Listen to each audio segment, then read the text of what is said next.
Hello, I'm Ben Wattenberg. On this edition of Think Tank, we will talk one-on-one with social critic and economist Thomas Sowell of the Hoover Institution. Tom Sowell's new book, The Vision of the Anointed, argues that the assumptions and beliefs of America's liberal elites have created 30 years of disaster in education, crime, and welfare policy.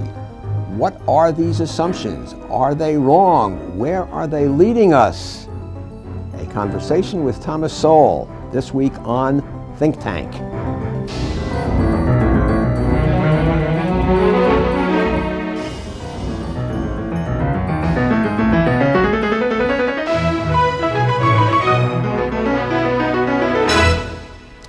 Joining us today is Thomas Sowell, a senior fellow at the Hoover Institution at Stanford University. He is the author of many books that have cast a critical eye at American society, including Inside American Education and Race and Culture. His latest book, The Vision of the Anointed, Self-Congratulation as the Basis for Social Policy, has been called a broadside against the received wisdom of America's elite liberal intelligentsia. Tom Sowell, why don't you start out and tell us what the Vision of the Anointed is about? What is it? Well, it's a vision that the problems that we see in the world are due to the fact that other people are just not as bright or as compassionate as they are. And that there are all these solutions out there waiting to be discovered, and that they have them.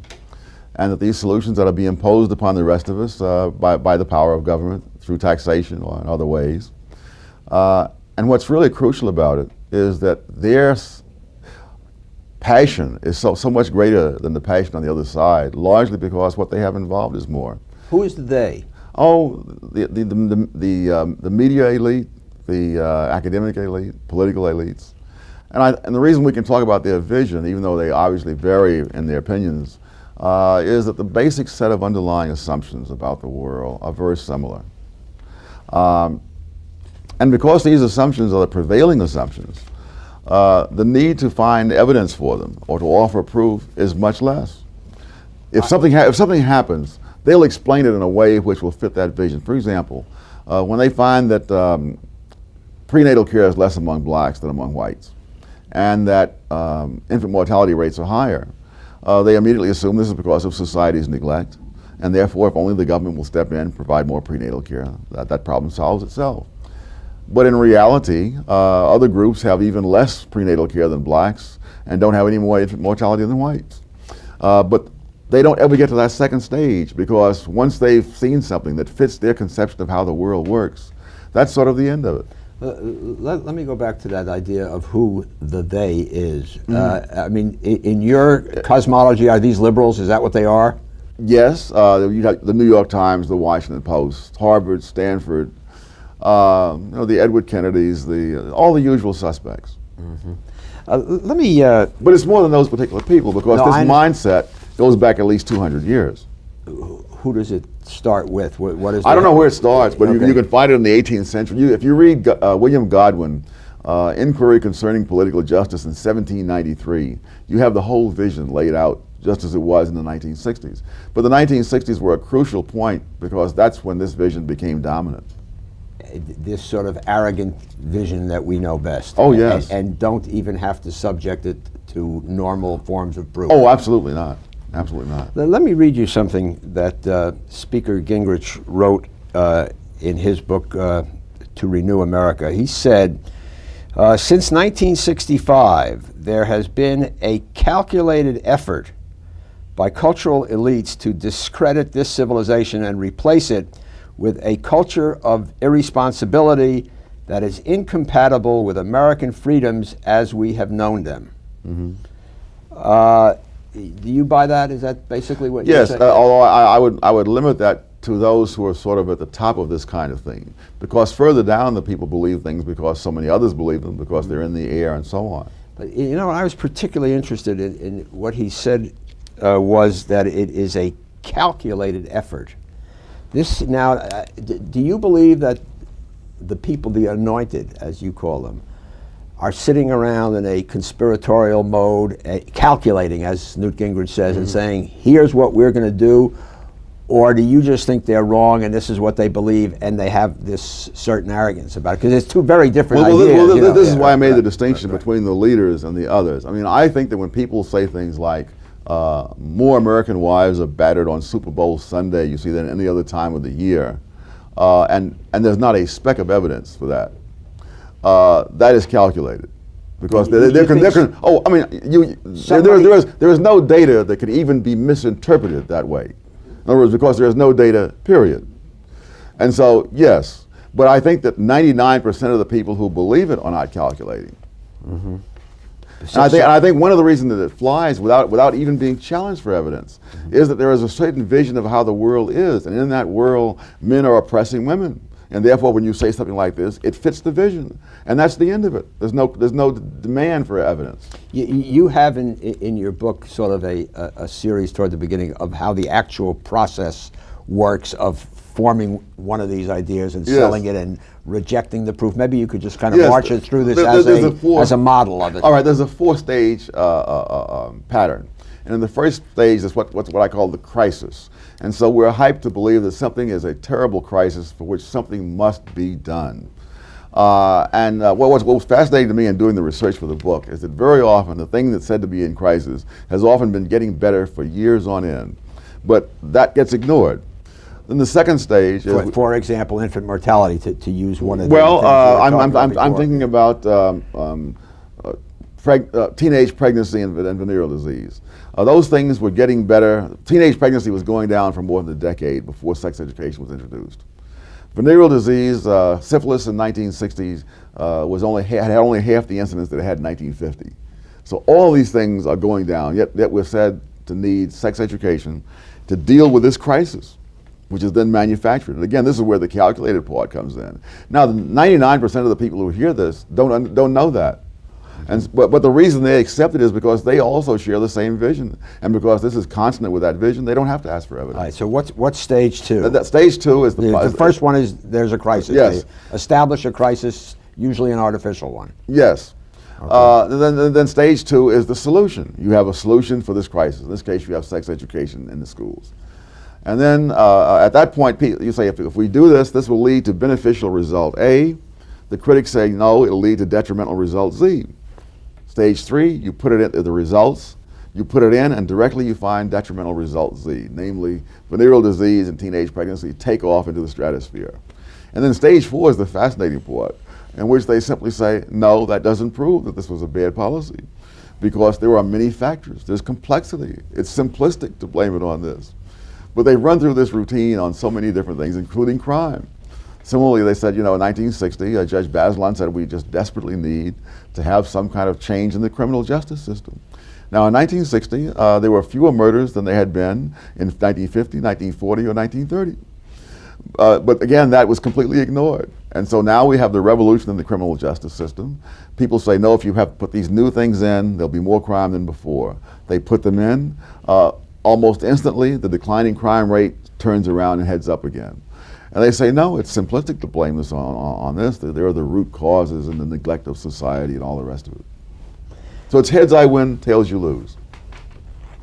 So to go to that earliest example that you gave, you think the increase in venereal disease was caused by sex education? I don't have to even say that. I don't even have to believe that. All I have to say is do you? Oh, I think it's hard to explain otherwise. I mean, you don't get social changes that drastic in a few years without some particular cause. But the argument doesn't depend on that at all. The point is, they created the crisis artificially. The evidence shows there was no crisis, but they would not even subject it to any empirical test. If they want to show some other factor came in and really caused this, I'm happy to hear that. Now, why would a group of liberal intellectuals or politicians or media stars or whatever, why would they sit around and decide to dismember or dilute the criminal justice system if they thought in advance that it would raise the amount of criminality? Oh, they didn't think that, but the point is... They just thought wrongly that it would help Yes, but it would also give them an enormously larger role than they had before. I mean, a judge who just sits there and applies the laws that have been passed by the legislature has a very minor role. But if he takes the expansive judicial activist role, then of course he's on the leading edge, and he can look for the hosannas and all the rest of it from the sideline. How does this play out in the realm of something else you have written about, which is affirmative action? Exactly the same How does thing. that process? What's the 1, 2, 3, 4 on that? I haven't worked it out like that, but certainly there is no interest whatever in finding out empirically whether things have been made better or worse for minorities as a result of this program. And in fact, if you bring them up evidence, they'll say, but things would have been even worse had we not done this. Similarly with the war on poverty, you can show how dependency on government was going down, poverty was going down before this program was ever put in. And within a few years, dependence on government was going up, and after a few more years, the absolute number of people in poverty was going up. Yeah, I read that in your book, but the absolute number of poverty is not the data. The relevant data would be the rate of poverty. And the rate of poverty, in fact, in the 1970s, I worked for President Johnson, so we have to establish there. You know, so, I mean, the line we took was that during the 1960s, during the Kennedy-Johnson administration, poverty did in fact go down sharply. And then the rate since then, not the absolute number because the country has grown larger, the rate has sort of bounced around at about flat, somewhere between 12 and 15%. Yes, but don't forget, this was sold to the country not on the grounds that if you transferred money from A to B, that B would have more money. That was not the argument. The argument was that dependency would be reduced, that you would, quote, invest in people, as Bill Clinton is now saying, now that people have forgotten what was said in the 60s. This will then, you give them job training and all those kinds of things, parenting skills, the whole bit. And this will then be an investment that will pay off in the future because there'll be fewer people dependent upon the government than there were before. And I go through a great number of people from John F. Kennedy to Lyndon Johnson, the New York Times, again, all the usual suspects. Said all these things. Lyndon Johnson was not a usual suspect, Tom. Well, he was the primary suspect. All right. But the fact is that was never tested. And when there were all these wonderful retrospectives held down in Texas and other places about this, the first order of business is to evade the criterion that they themselves set up when they set this out. And so no matter what happens, if it's a failure by the original criterion, then we just find another criterion by which it will be a success. Well, let's just examine that for a minute. I have a friend of mine from those old White House days was listening to, again, Gingrich shortly after we had this great Republican Revolution in 1994. A great meaning huge, not necessarily wonderful. We shall see about that. And he kept hearing Newt Gingrich use the word opportunity. This conservative opportunity society, we have to provide opportunity. And I was talking to him, I said, you know, Gingrich uses that word opportunity almost as much as Johnson did, which is what you're saying, that was the rhetoric. It was called the OEO, is the Office of Economic Opportunity. Yes. That's what it was. Now, so if liberals were talking about opportunity, and now conservatives are talking about opportunity, and I'm sure you're for opportunity. All God's children got opportunity. All God's children got opportunity. So what is your problem that liberals said we ought to create programs for opportunity?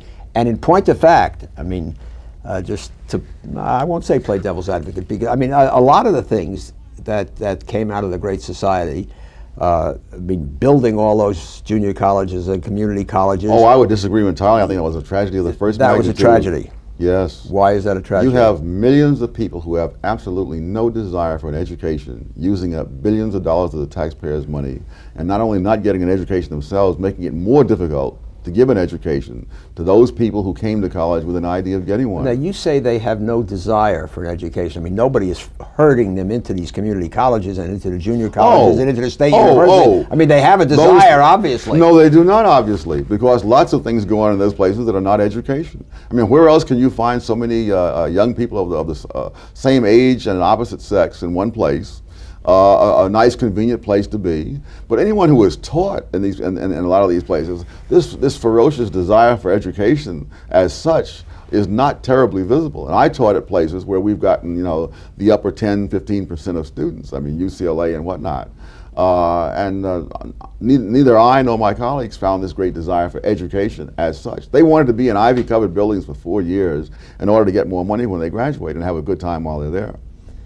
So you think the great American ideal, which has really been shared by both parties and both ideologies over recent decades, to allow more people to get into higher education, that is a bankrupt idea? Oh, to allow is one thing, but to subsidize people at enormous cost with no real sign that this is producing what we intend to produce. When you say subsidize, I mean, you talk about a junior college or community college. I guess that's subsidized. It's below cost Sure. Tuition, but it does allow kids who do not have the money to go to Amherst or wherever to start a college education. I mean, people did that before the Great Society. I did it before the Great Society. My whole generation did it before the Great Society. You are saying that the great humanitarian political impulses of the 1960s have been almost without exception bad. Well, there have been some good ones, but I'm saying that the assumption that on the education front, I mean, I would defy you to find a large number of people who've actually taught these students who really think that they're out there thirsting for knowledge. Well, if you suppose they are thirsting for a better job, and we've set up a society where you have to be credentialed with a certain amount of college, so aren't they able to get a better job? No, because this is the fallacy of composition. You know, if one person stands up in the stadium, he sees the game better. But if they all stand up, they don't all see the game better. As long as, you know, if you have a degree and the other guy doesn't, then you get ahead of him in the employment line. But we're not going to all get ahead of each other in the employment line by all getting degrees. So this whole idea that I guess, again, both liberals and conservatives are saying is that at this particular moment, 1995, we have to get more people into the education system because that's the way to compete, and we look at the data and we see that the people with more education are earning more money than ever before relative to the people with less education. That's all a fallacy of everybody standing up in the stadium. People who fly on the Concorde, kids who've flown on the Concorde undoubtedly will make more money than kids who've only gone on buses. That does not mean if we put a lot of people on the Concorde, we're going to raise the national income. But we would increase the revenues of the Concorde. Yes, and which they desperately need, of course, right. But that's another story. All right, now, and just to review the bidding, you date the full-blown nature of this this situation sort of in the 1960s. Is that right? Yes. I mean, that's everyone on the conservative side I mean, Genesis is mid-1960s. That's when the world started. I mean, and I'm not arguing with that. Well, that's necessarily Genesis. I would say the fall in the garden. Right. Okay. All right. Now, since the 1960s. The United States of America has won the Cold War, while a lot of people, including mostly conservatives, were saying, "Oh, America's lost its nerve," and because we're I don't think that was mostly conservatives. Well, I recall an issue of the public interest in the mid-1970s saying, "Has America lost its nerve?" A whole bunch of conservatives saying, "Oh my God, it's terrible." Well, this is Jimmy Carter's era. Well, maybe that's right. Since this terrible event 30 years ago, when the 60s dropped upon us, we've won the Cold War. We've continued to grow in affluence, in professional skills. We have absorbed about 20 million immigrants. We are the wealthiest, freest country in the history of the world. You would agree with all of that, roughly? Well, I disagree entirely with your base period. It's your base period. You established in 1960. No, I'm saying all those things that you talk about began long before the 1960s. They faltered to a great extent under Jimmy Carter. They were resumed with renewed vigor in the 1980s under an entirely different kind of vision. But I'm talking about the social decline of the country, because the social decline is all the more striking because here is a country that is prosperous. You can't blame the crime rate on the fact that there's more poverty, there's less poverty, there's more affluence. It's not due to foreigners because, as you say, we've won the Cold War. All the normal things that you might blame all this on aren't there. It's not because of diseases, because science has conquered more diseases. It's all because of self-inflicted wounds. And I'm saying these are the people who inflicted those wounds, and this is why we shouldn't listen to them anymore. What are the nature of those wounds? Crime. No. The disintegration of the family. The disintegration of the educational system. And it's not going to matter. We'll be like the man who gained the whole world and lost his soul. Is there a common root to all of those problems, other than you heard them from the anointed class? I mean, is there something? Is it big, yes, is yes, it yes. big government? Is it big government? Is that what? No. It's the notion that ordinary people cannot be trusted to make the decisions that they've been making, but these must be preempted either by judges in the case of crime, by the schools taking over the indoctrination of other people's children behind their back and against their protests, or what was the other one? The family, taking money from the taxpayers and subsidizing behavior, as well as encouraging it and legitimizing behavior that has turned out to be enormously self-destructive, undermining the family in 1,000 different ways. Tom, you write in your new book, The Vision of the Anointed, available at all bookstores, about the Teflon prophets. Yes. What is? Well, I think my favorite is Paul Ehrlich, because he's been so consistently wrong on so many things. One, predicting mass starvation, I think was the 70s or the 80s, but predicting that we're running out of, running low on resources. And Julian Simon made this famous bet with him. He would offer to bet anybody $1,000 that they could name a set of resources and name a period of time. And at the end of that period of time, those resources would not be more expensive, as they would be if they were really running low, but would be either stationary or falling in real terms. And Ehrlich rushed in with his list of 10 resources, and he decided we'd come back at the end of 10 years. At the end of 10 years, not only was the bundle of 10 resources cheaper in real terms than it was before, every single resource he named was cheaper. Let me raise a final point here. You make this vigorous attack in The Vision of the Anointed that we should no longer listen to these people. That's sort of the debate. They've been wrong. They don't prove their points. It's hurt us. Who should we listen to? We should listen first and foremost to our own experience. You seem to act as if there must be alternative saviors. We should stop looking for saviors. I mean, the society has not existed for thousands of years because it had a succession of saviors. It's existed because it has institutions and processes through which people can realize their own goals. No, I understand that, but you are attacking people who would like to lead us and tell us how the world works. No, they don't want to tell us how the world works. They want to take over the decision for us. They don't tell the parents how they ought to teach sex education to their children. They put this material in the schools behind the backs of the parents with instructions not to let the parents see it. Okay, but that's the problem. But we live in an open and democratic society now. Mr. and Mrs. John Q. Public are listening to this program, I hope, and they're saying, boy, that guy really makes a lot of sense. But basically, it's been a negative proposition. Don't listen to these people. Don't do this. Don't do that. No. Don't let those people run your life. Okay, but how do you practically? I think it's a non-problem, Ben. No, but how do you? Non-problem. Those people are adults just like you and me. Okay, they have been running their lives for thousands of years. They don't need me to tell them what to do. But this is It's not a question I want to take over from people on the left. No, but I want them to continue to make their decisions as they see fit. Right.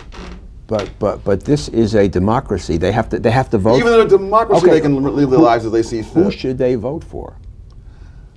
Oh, good heavens! They've been voting for whoever they wanted to without my help for 200 years. But some of these people are voting for the people who are listening to these anointed people. I mean, give my audience some advice. Tell them what to do. Last year in 1994, without any help from me whatsoever, they changed who they voted for. So it's a non-problem.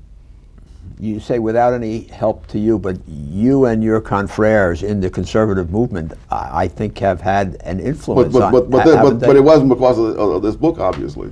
Well, not because of this book, but because of your earlier wonderful books. Tom Sowell, thank you very much, and thank you.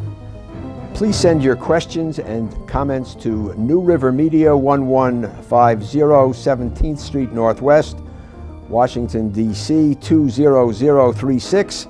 We can also be reached via email at thinktv@aol.com or on the World Wide Web at www.thinktank.com.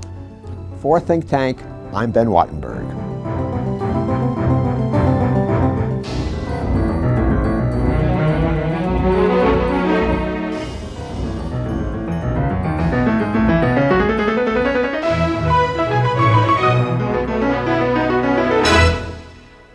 This has been a production of BJW Incorporated in association with New River Media, which are solely responsible for its content.